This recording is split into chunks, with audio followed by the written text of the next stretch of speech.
Hello, what's up mga ka-J-Vlog? Welcome ulit sa panibagong video. And for today's video, ayan, i-game test natin itong isang napakalupit na 4G smartphone today, which is a Xiaomi Redmi Note 15 4G. Tara, check natin.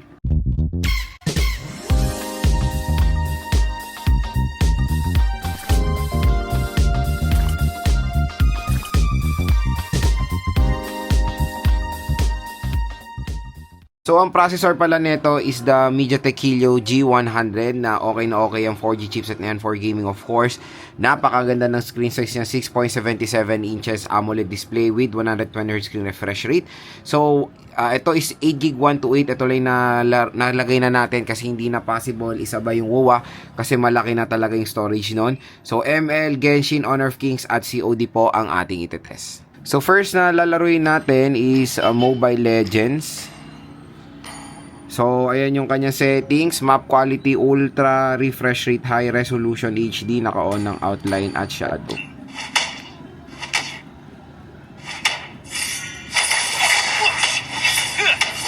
wind's just right.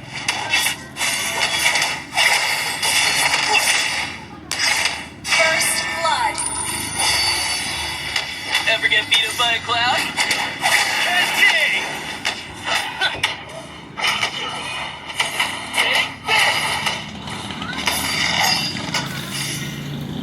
I love the wind. It always takes me to new places. Take this! An ally has been slain. Whoosh! Here's to the storm, the more thrilling the ride. Whoosh!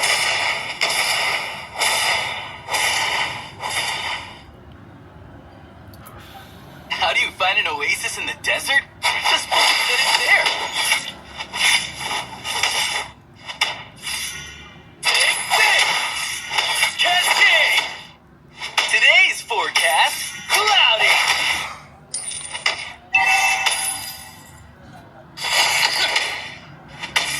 Take this! Ever get beat up by a cloud? So, pagdating sa Mobile Legends, as you can see sa mataas sa settings ay super playable naman dito sa Xiaomi Redmi Note 15 4G. Ayan, playable na playable siya mga idol. Napaganda. Ayan, no? No frame drops naman. At napakalaking tulong talaga ng AMOLED display. Ayan, no? Sobrang ganda ng graphics niya. Next is Honor of Kings. So, set natin yung graphics niya. FPS High Resolution Ultra. Enemy unity is strength. Unity is strength to the strongest. Honor belongs to the strongest.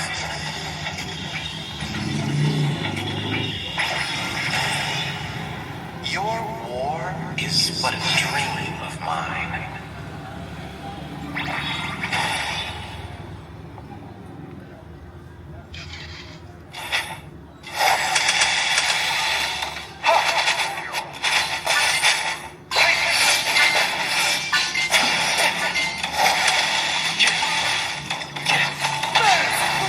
Sweet. A good move.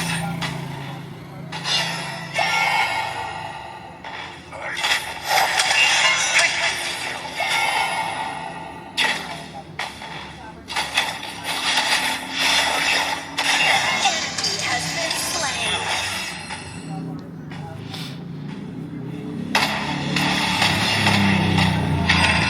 Double kill.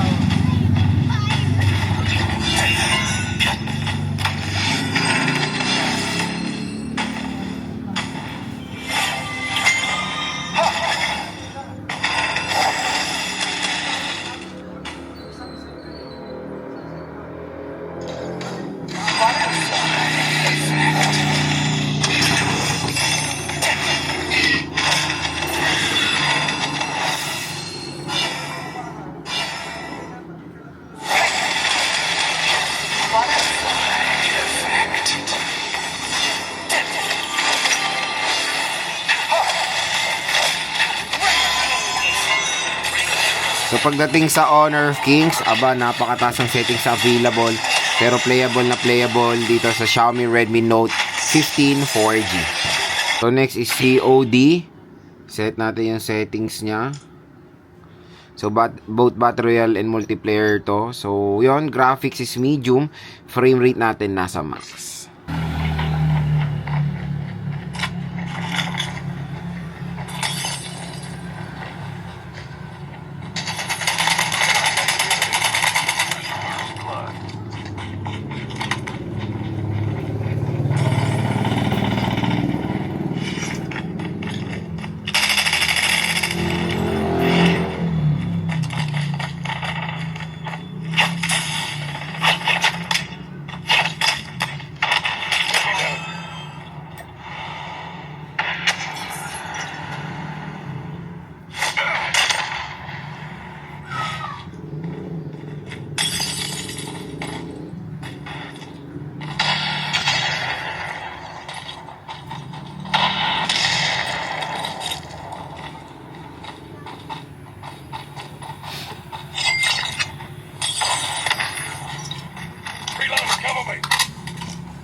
So pagdating sa COD, as you can see dito sa settings, ang pinakamataas lang na available na graphics is medium, pero so far so good naman siya kahit na naka max frame rate tayo. Ayun, no?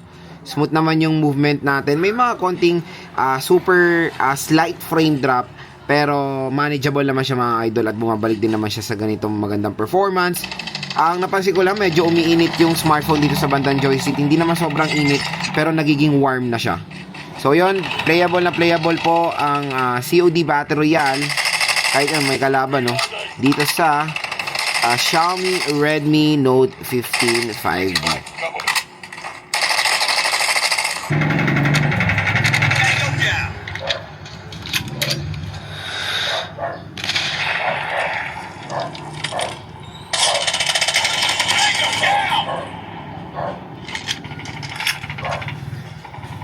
Target down.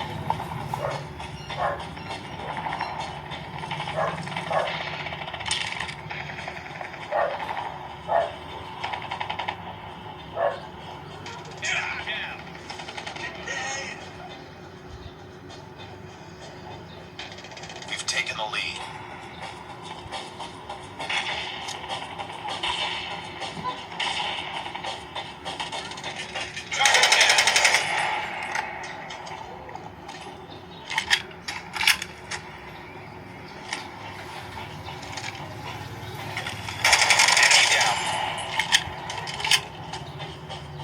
So pagdating sa COD multiplayer, ayan, mas better din ang performance dito sa Xiaomi Redmi Note 15 5G. Ayan, smooth naman siya mga ka-J-Vlog. Mas mas lighter yung movement niya compare sa Battle Royale. So next is Genshin Impact. Ngayon try natin siya iset sa pinakasagad sa mataas sa settings. Tingnan natin kung ma-handle to ng Xiaomi. So naka-highest tayo 60 FPS, tapos off na natin yung motion blur. Ayan. So ang ganda talaga pag naka-AMOLED display kasi very sharp yung graphics niya. So ayan, movement and all, nakaka-move naman tayo, pero hindi niyo ma-feel yung pagka 60 FPS niya mga idol. Yun na yung isang mapapansin niyo dito sa Genshin pag sinet niyo sa 60 FPS. Hindi niya na-achieve yung pagka 60 FPS, although naka 120Hz screen refresh rate po ito. Syempre, mabigat kasi yung game at hindi ganoon nakakaya ng chipset. Pero when it comes sa pagka-detail ng graphics, tingnan nyo naman, napaka-pulido mga idol. Diba?